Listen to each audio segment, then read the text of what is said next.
Right, the groups I normally rent to, people 100% have been home. I would say in Cardiff, 100% have been homeless. There's not one tenant I've got that's not been homeless.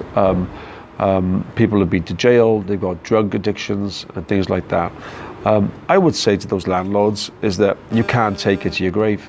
You know, you can't take, I'm a socially conscious landlord. I'm very proud of being a socially conscious landlord. In other words, I think of how am I going to help my tenant more than help myself?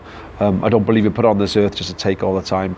And I think that what I say to those landlords, who I can be honest with you, I've spoken to some of them, they don't want to deal with it. They just don't need to deal with it. Money's in Cardiff, the rents are high, they can get the rents. They don't need to deal with it. It's a headache for them. So I'm saying the best thing that they can do is actually engage with the mental health providers, with housing options in Cardiff. They're fantastic, who would basically give them advice and hand hold these landlords so they could get more accustomed to dealing with people that got the problems, because your tenants really become your friends as well. There are times where they can wreck the properties. That comes with the territories. And that could be. I've had a doctor and I've had a teacher who caused me more problems than someone's been homeless.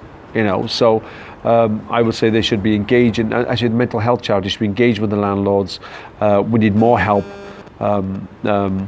to handheld over the application forms, the housing benefit forms, universal credit forms. You're dealing with 5 agencies sometimes, and it takes a lot of training, and you've got to have an anorak. You say, I got that t-shirt and stuff, and I like to see these landlords really get involved. The problem is they're going to say, what's in it for me? Well, there's a couple of things. One is that you're going to get a long-term tenancy. Tenants normally don't rent for 6 months. They rent for 2 or 3, 4 years sometimes if they've been on universal credit or housing benefits and stuff. So for what you guys can help really I suppose the question is how you guys can help is really handhold these landlords, put them through a training program. They have a badge, a sheriff's badge, to say, listen, I'm a good landlord. We've got licenses already, but anybody can have a license. What is fit and proper? Well, I'm telling you, half the politicians in the UK are not fit and proper.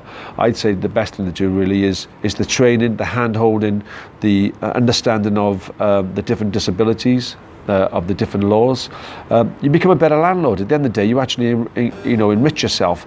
Instead of just being a landlord that sits there with a cigar, what have you got? What have you given back to society?